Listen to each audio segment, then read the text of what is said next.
In today's video, I'm going to show you how to mix a beat in FL Studio from start to finish. Let's get right into it. Let's play a little bit of the beat, get familiar with the sound.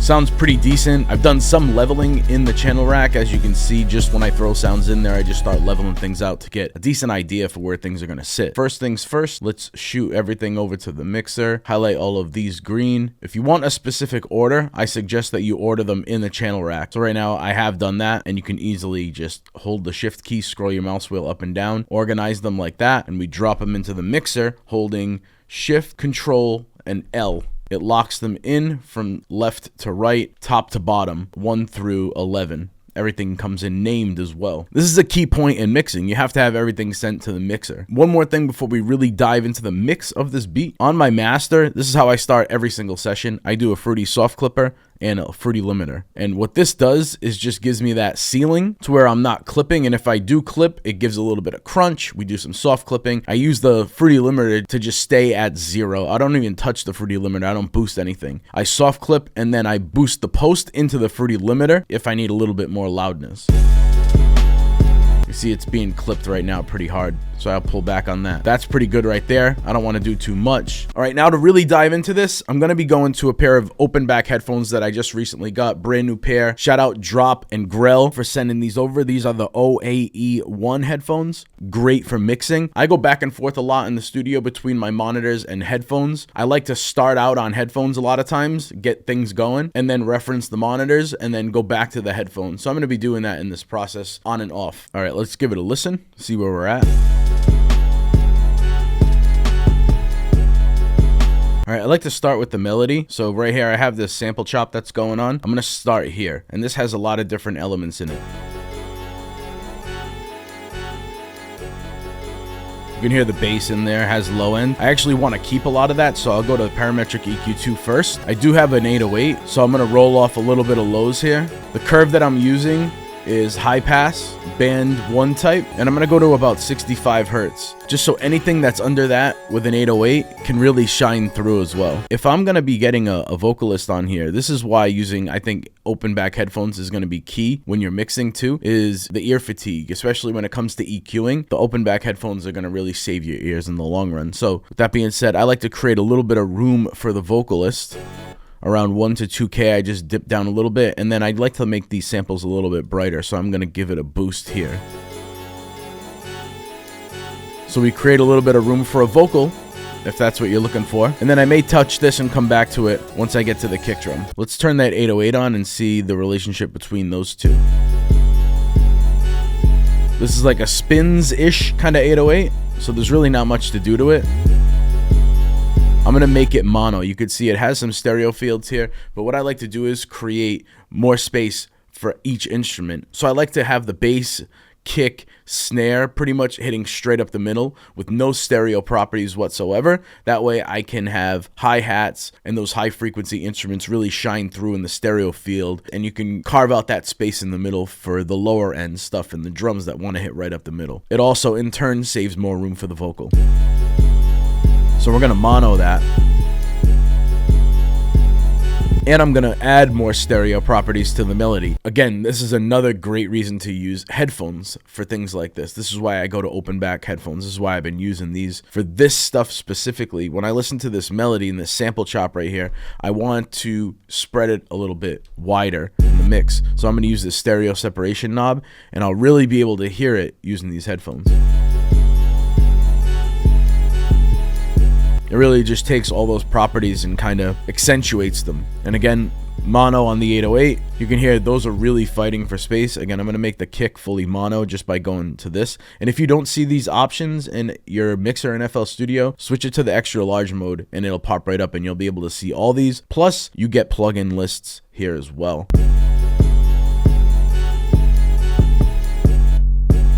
And those are really fighting for space, but I like the sound of the kick, so we're going to do some sidechaining. A lot of different ways to sidechain in FL, and my go-to is using the fruity limiter. So highlight track number 8 with the kick, go over to that 808, right-click, sidechain to this track only, put the fruity limiter on there, compressor, sidechain 1, where you right-click, you can see the only thing that's sidechained is that kick. We're going to bring down the threshold and mess with the ratio until we see something happening. That's too much. You hear that pulsating right away. So the release is going to come back so that way it comes back quicker. And then I'm going to pull back just enough to have that kick shine through and punch, kind of dipping the 808, just the length of the kick. So as I'm mixing this beat right now and fine tuning the sidechain, I'm noticing that the drop and Grell OAE1 headphones have a tremendous amount of clarity. The unique driver placement gives me a natural speaker-like sound, making it feel like I'm right in front of studio monitors, even though I'm on headphones. The bass is deep and detailed, which is rare for open back headphones, and every frequency sits exactly where it should be. These are built for serious producers who need accuracy they can trust. Whether you're in the studio or on the go, these let you mix with confidence. Hit the link down in the description below to check these out for yourself. Now let's get right back into mixing. You can add a sidechain to that main sample that we have too by, again, right-click sidechain, and if we want to bring the same fruity limiter over, we can go to that one, click here, save preset as, but click and hold it and drag it over to that sample. If I have any sidechaining, I always just put it in track number 10 or slot number 10 or whatever the lowest one is, so that way if you have any other effects there, it's sidechaining all the effects and not pre-effects. It's very slight, but it just creates a little bit more punch for the kick. I'm going to throw RC20 on that sample, give it some noise, make it sound a little bit more old school. I put this first in the chain, so that way we have the noise from RC20, the EQ, so that way it's EQing and rolling off those lows, and then the last thing in that chain is the sidechain. A little bit of wobble, some reverb.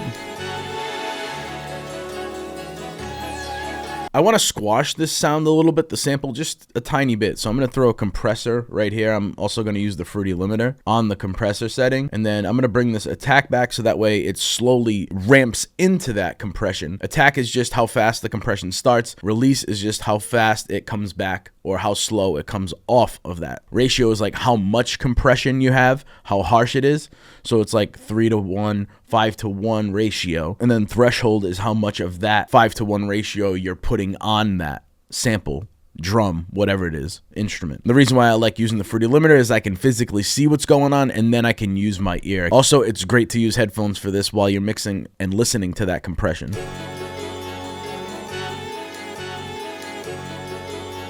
All right, so now I see it working. All these dips is where it's compressing. And again, slower attack so that way we don't ruin any of those transients that we like in there. And then we can add some gain if we lose some volume in that. Also keep in mind any effects like you have that RC20, you can hear how it got brought out a little bit more, and I didn't even touch that plugin. When you compress it, it brings all of those things that are low, it brings them higher. Level it out a little bit more now that we have that compression.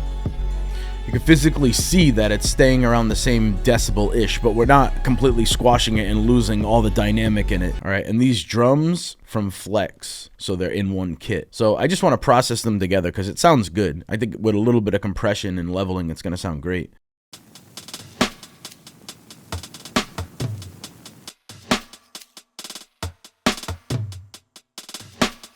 I'm going to take that same compressor from over here, fly it over. That way we can throw an EQ first. Doesn't matter if you want to EQ first or compress first. So I want to add a little bit of maybe snap to that snare right there. Throw an EQ on this one. That snare. There we go. I want that to really shine through. And to create more space in the long run for the 808 and the low end, we're going to roll off. Make it a little bit brighter here for the hats. And again, we're going to stereo separate these to make them really kind of stick out in the mix. Now let's go back to song mode and listen to the sample mixed with those drums.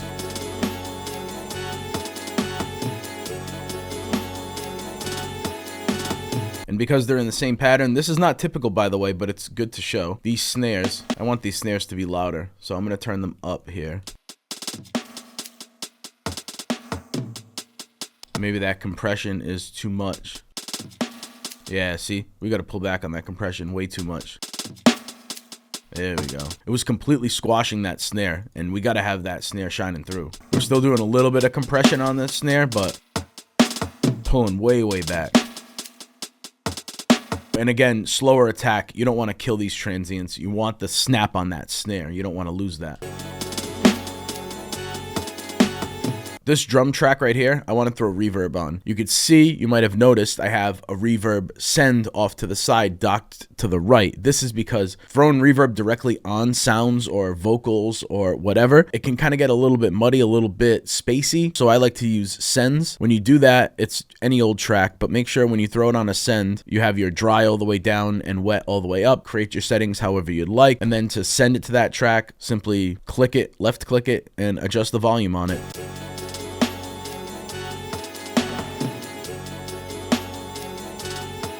I like to make the reverb channel and delay channel a little bit wider too.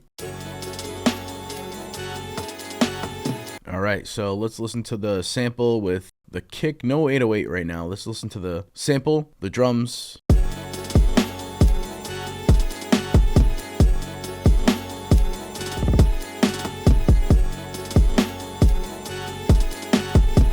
Just doing some quick and easy leveling. I'm not really going too crazy with the plugins. When it comes to mixing, it's all about sample selection and then leveling and maybe some EQing and compression. It's not a ton of work. And I have a crash here. I'm gonna stereo separate that as well. Listen to the crash and the drums. Throw some reverb on that crash.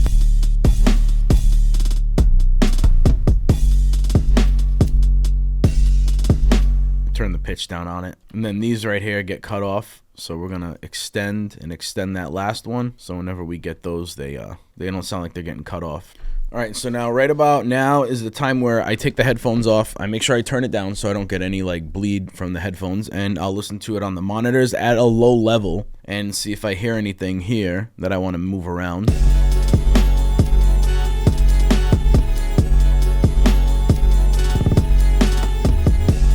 Probably just some like minor leveling stuff.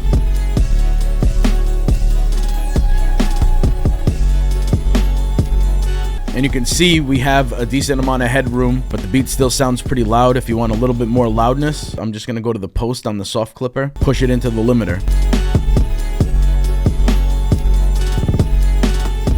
All right, now I'm gonna go back to the headphones for just a final touch before I export it all out. Give it another listen, make sure we turn that level down on the monitors so we don't get any confusion.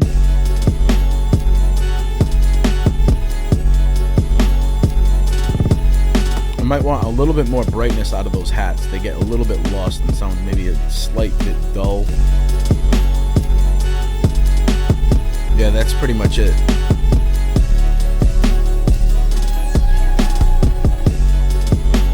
If you want to check out the drop in Grell OAE1 headphones, hit the link down in the description below. Test them out for yourself. They're amazing for mixing. And as always, make sure to share this with a friend if you get me.